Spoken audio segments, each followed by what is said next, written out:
পরে একজন আমাকে বলেছিল যে আল্লাহ যেহেতু সবকিছু নিয়ন্ত্রণ করেন, তার কথা হচ্ছে আমি যদি কোনো পাপ করি অথবা কোনো ভালো কাজ করি, আল্লাহ তো সেটাকেও নিয়ন্ত্রণ করেন। আর আমি একজন মুসলিম বা অমুসলিম অথবা অন্য কোনো ধর্মের, সেটাও আল্লাহ নিয়ন্ত্রণ করছেন। আমি তার যুক্তিতে সন্তুষ্ট হইনি। এখন আপনার উত্তরটা জানতে চাচ্ছি। ভাই, আপনি প্রশ্ন করলেন যে আপনার এক বন্ধু প্রশ্ন করেছিল, কোরআন বলছে সঠিক অনুবাদ হচ্ছে সবকিছুর উপরে আল্লাহর ক্ষমতা আছে, যেহেতু সবকিছুর উপরে আল্লাহ। স্যারকে এক ভাই প্রশ্ন করেছেন যে পৃথিবীর মধ্যে আল্লাহ রব্বুল আলামিন সব কিছু নিয়ন্ত্রণ করেন, তাহলে বান্দা যখন গুনার কাজ করবে এটাও কি আল্লাহ রব্বুল আলামিন নিয়ন্ত্রণ করেন? প্রিয় দর্শক শ্রোতা, এমনই প্রশ্ন ডক্টর জাকির নায়েক স্যারকে করা হয়েছে। প্রিয় দর্শক শ্রোতা, জবাবে ডক্টর জাকির নায়েক স্যার এত সুন্দর উত্তর দিয়েছেন, মাশা আল্লাহ, আলহামদুলিল্লাহ। প্রিয় দর্শক শ্রোতা, আপনারা উত্তরটি শুনে অবাকই হবেন। চলুন আর কথা না বাড়িয়ে একটি লাইক দিয়ে আমরা সম্পূর্ণ লেকচারটি শুনি। একজন আমাকে বলেছিল যে আল্লাহ যেহেতু সবকিছু নিয়ন্ত্রণ করেন, তার কথা হচ্ছে আমি যদি কোনো পাপ করি অথবা কোনো ভালো কাজ করি, আল্লাহ তো সেটাকেও নিয়ন্ত্রণ করেন। আর আমি একজন মুসলিম বা অমুসলিম অথবা অন্য কোনো ধর্মের, সেটাও আল্লাহ নিয়ন্ত্রণ করছেন। আমি তার যুক্তিতে সন্তুষ্ট হইনি। এখন আপনার উত্তরটা জানতে চাচ্ছি। ভাই, আপনি প্রশ্ন করলেন যে আপনার এক বন্ধু প্রশ্ন করেছিল, কোরআন বলছে সঠিক অনুবাদ হচ্ছে সবকিছুর উপরে আল্লাহর ক্ষমতা আছে, যেহেতু সবকিছুর উপরে আল্লাহর ক্ষমতা আছে, যদি কেউ ভুল করে বসে সবকিছুর উপরে আল্লাহর ক্ষমতা, সে যদি মুসলিম হয়, আল্লাহ ক্ষমতাবান, সবকিছুর উপরে আল্লাহর ক্ষমতা আছে, তাহলে আপনার প্রশ্নটা কি? ক্ষমতা মানে সবকিছুর উপরে আল্লাহর ক্ষমতা আছে, তবে কেউ যদি মুসলিম হয় তার উপরে আল্লাহর ক্ষমতা আছে, হ্যাঁ ক্ষমতা আছে। কেউ যদি ভুল করে তিনি ক্ষমা করতে পারবেন কিনা? হ্যাঁ ক্ষমা করতে পারেন। অথবা একজন অমুসলিম, তার উপর আল্লাহর ক্ষমতা আছে, হ্যাঁ তার উপরে আল্লাহর ক্ষমতা আছে। আপনি কি জানতে চাচ্ছেন আল্লাহ ক্ষমা করতে পারবেন কিনা? আমাদের সবার নিয়তি লিখেছেন আল্লাহ।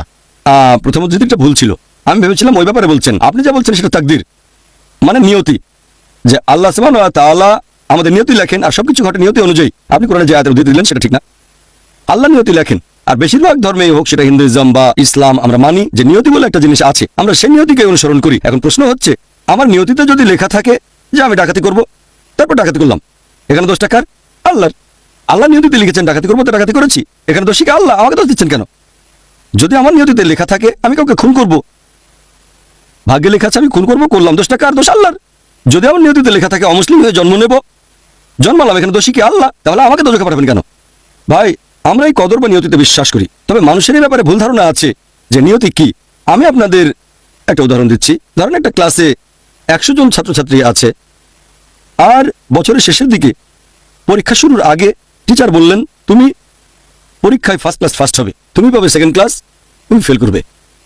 এরপর পরীক্ষা হয়ে গেল, খাতা দেখা হলো, রেজাল্ট বের হলো, প্রথম জন হলো ফার্স্ট ক্লাস ফার্স্ট, পরের জন সেকেন্ড ক্লাস, শেষের জন ফেল। আমি কথাগুলো উদাহরণ হিসেবে বলছি।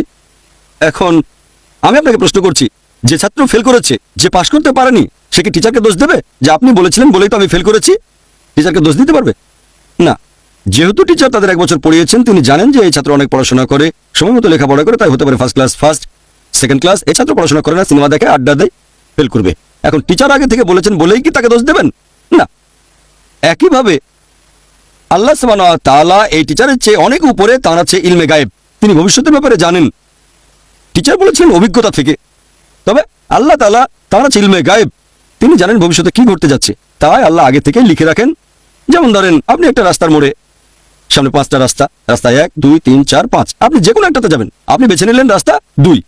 এখন আল্লাহ আগে থেকেই জানেন যে এই লোক রাস্তার মোড়ে আসলে তখন সে বেছে নেবে রাস্তা 2, আগে থেকে জানেন, তাই লিখে রেখেছেন।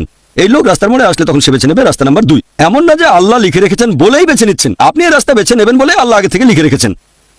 বুঝতে পারছেন? আল্লাহর আছে ইলমে গায়েব। আবার ধরেন এইচএসসি পাশ করলেন, আপনি হতে পারেন ডাক্তার অথবা হবেন ইঞ্জিনিয়ার, শেষ পর্যন্ত হলেন ডাক্তার। ব্যাপারটা এমন না যে আল্লাহ লিখে রেখেছেন তাই আপনি ডাক্তার হয়েছেন। আল্লাহ জানেন এইচএসসি পাশ করার পরে আপনি ডাক্তারও হতে পারেন, ইঞ্জিনিয়ারও হতে পারেন, দুদিকে নাম্বার ভালো, পিসিবিএম, ফিজিক্স, কেমিস্ট্রি, বায়োলজি আর ম্যাথ, ভালো নাম্বার, তারপর আপনি হলেন একজন ডাক্তার। আল্লাহ জানেন আপনার অপশন দুটো, শেষ পর্যন্ত ডাক্তার হবেন, তাই আল্লাহ লিখে রেখেছেন আপনি ডাক্তার হবেন। এরপর যখন কর্মজীবন শুরু করবেন, তখন শত উপায়ে 1000 টাকা কামাতে পারেন বা চুরি করতে পারেন, আপনার খুশি, ঠিক করলেন চুরি করবেন। আল্লাহ জানেন এই লোক যখন বড় হবে তখন তার দুটো অপশন থাকবে, সৎভাবে টাকা উপার্জন করা বা চুরি, আর সে চুরি করবে। যেহেতু সে ভবিষ্যতে চুরি করবে, আল্লাহ জানেন যখন তার বয়স হবে 25 বছর সে চুরি করবে, আল্লাহ আগে থেকে জানেন, তাই আগে লিখে রেখেছেন। ব্যাপারটা এমন না যে আল্লাহ লিখেছেন বলে সে চুরি করছে, যেহেতু সে ভবিষ্যতে চুরি করবে আল্লাহ আগে লিখে রেখেছেন। কি বুঝতে পারলেন? তাহলে নিয়তি মানে আল্লাহ আগে থেকেই লিখে রেখেছেন, কিছু ব্যাপার ফিক্সড, যেমন কখন আপনি জন্মাবেন ইত্যাদি। এছাড়া অন্যান্য কাজগুলো আপনার উপরে, আপনি ঠিক করবেন। কবি আল্লামা ইকবাল বলেছেন, खुद को कर इतना बुलंद क्या तकदीर के पहले अल्लाह अपने बंदे से खुद पूछे बताते रजा क्या है। যে নিজেকে এতটাই মহান করে তোলো যে নিয়তি লেখার আগে আল্লাহ নিজে জিজ্ঞেস করবেন তার বান্দাকে যে তোমার ইচ্ছাটা কি। এটা একটা শায়রি। তাহলে আমাদের বিভিন্ন কাজে দায়ভার আমাদেরই, দায় সব আমাদের। এখন কোনো লোক যদি এভাবে বলে যে আমি পাপ করেছি, এখানে দায়কার, দায়টা তার নিজের। আল্লাহ তাকে অপশন দিয়েছেন যে এই পথ নির্দেশ, মেনে চলেন।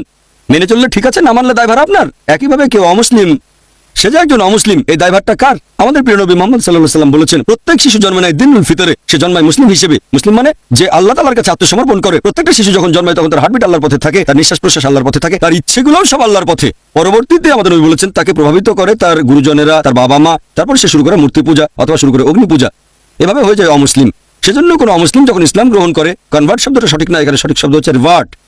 প্রত্যেক মানুষ জন্মায় মুসলিম হয়ে, পরবর্তীতে ভুল পথে গিয়ে আবার যখন ফিরে আসে, এখানে সঠিক শব্দটা রিভার্ট। তাহলে আপনার অমুসলিম বন্ধুকে বলেন, এই যে এই নেন কোরআন, মেনে চলেন, আপনার সুযোগ আছে মুসলিম হয়ে যাওয়ার। বলেন, কোরআন পড়েন, মেনে চলেন। যদি কোনো সমস্যা হয় আমাকে জিজ্ঞেস করেন, অথবা আইআরএফ নামে একটা প্রতিষ্ঠান আছে, সেখানে যেতে পারেন, তারা আপনাকে সাহায্য করবে। এই বইটা নেন, আগামীকাল আর কাউকে বলতে পারবেন না যে আপনি মুসলিম হওয়ার সুযোগ পাননি। ঠিক যদি সে উল্টো বলে আপনিও বাইবেল পড়েন অথবা বেদ পড়েন, হিন্দু অথবা খ্রিস্টান কোনো বন্ধু, আমার ভিডিও ক্যাসেটগুলো দেখেন, বেশ কিছু যুক্তি পাবেন। দুই দিকে, এটা হচ্ছে two way traffic, one way না। আপনার বন্ধু আপনাকে উল্টো বলতে পারে, এই যে বাইবেল নেন, পড়েন, খ্রিস্টান হয়ে যান, তখন আপনি বলবেন আমি আপনার চেয়ে বেশি খ্রিস্টান। ঠিক না? ঠিক। তাহলে two way traffic, one way না। আমি বিশ্বাস করি এরকমই। ওয়ান ওয়ে ট্রাফিক আসলে ভুল। সুযোগ তো দুই পক্ষকে দিতে হবে। আমাদের আল্লাহ মাথায় বুদ্ধি দিয়েছেন, আমাদের যুক্তি দিয়েছেন, যে কারণে আমরা মানুষ জাতি সবার উপরে। কারণ এই না যে আমরা দেখতে সুন্দর হ্যান্ডসাম, আমরা এই বুদ্ধি ব্যবহার করবো যাতে সত্যের পথে আসতে পারি। আপনার অমুসলিম বন্ধুকে বলেন যে হ্যাঁ, আল্লাহ আমাদেরকে দিয়েছেন স্বাধীন ইচ্ছা, আমরা বেছে নিতে পারি, তবে আল্লাহ আগে থেকেই জানেন যে এই লোকটা পবিত্র কোরআন পাওয়ার পরে সে মুসলিম হয়ে যাবে। সেখানে মনে করেন দুজন লোক, আল্লাহ জানেন প্রথমজন ইসলাম গ্রহণ করবে, দ্বিতীয়জন করবে না। আমি বা আপনি জানি না, এমনি উদাহরণ দিচ্ছি, আমি আসলে জানি না প্রথমজন ইসলাম গ্রহণ করবে নাকি দ্বিতীয়জন, একজনও হবে না নাকি দুজনই হবে। আমি একটা উদাহরণ দিচ্ছি, যদি প্রথমজন হয় সে কথা তার তকদিরে লেখা আছে, তাকে কোরআন দেওয়া হয়েছে, এরপর সে পড়েছে, এখন মুসলিম হবে অথবা হবে না। আর শেষ বিচারের দিনে পবিত্র কোরআন বলছে যারা সত্যকে অস্বীকার করেছে তাদের কেউ সেদিন এই কথাটা বলবে না আল্লাহ আমার সাথে অবিচার করলো, তারা শুধু বলবে আমাকে ক্ষমা করো। আল্লাহ বলবেন দেরি হয়ে গেছে, অনেক দেরি। তাহলে আল্লাহ বলেছেন যে সেই সব মানুষ যাদের দোজখে নিক্ষেপ করা হবে তাদের কেউ সেদিন আল্লাহর বিচার নিয়ে প্রশ্ন করবে না, কারণ সবকিছু থাকবে তাদের সামনেই। আমরা যেমন আজকে রেকর্ড করে কালকে দেখাতে পারবো, আমি জানি না আল্লাহ সেটা কিভাবে করবেন। আল্লাহ বলেছেন তোমার অঙ্গ প্রত্যঙ্গ তোমার বিরুদ্ধে সাক্ষ্য দেবে, চোখ তোমার বিরুদ্ধে সাক্ষ্য দেবে। তাহলে সেখানে সাক্ষী হিসেবে কাউকে লাগবে না, নিজেই বুঝতে পারবেন আপনার ভুলগুলো কি কি ছিল। তারপর আল্লাহর কাছে অনুরোধ করবেন আমাকে ক্ষমা করো, আল্লাহ বলবেন দেরি হয়ে গেছে। সুযোগ দেওয়া হয়েছে পৃথিবীতে, আপনি একের পর এক ভুল করেছেন, আল্লাহ সুযোগ দিয়েছেন, ভুল করেছেন, আল্লাহ সুযোগ দিয়েছেন। পৃথিবীর জীবন শেষ হলে পরকাল হিসাব কিতাব, শেষ বিচারের দিন আপনার কাজগুলোর উপর ভিত্তি করে হয় যাবেন বেহেশতে, তার মানে জান্নাতে, অথবা যাবেন দোজখে। আশা করি উত্তরটা। প্রিয় দর্শক শ্রোতা, আপনাদের সম্পূর্ণ লেকচারটি শুনলেন, অবশ্যই আপনারা বুঝতে পারছেন যে আজকে কতটা গুরুত্বপূর্ণ লেকচার ছিল। আর ভিডিও ভালো লেগে থাকলে অবশ্যই লাইক, কমেন্ট, শেয়ার করে সবাই পাশে থাকবেন।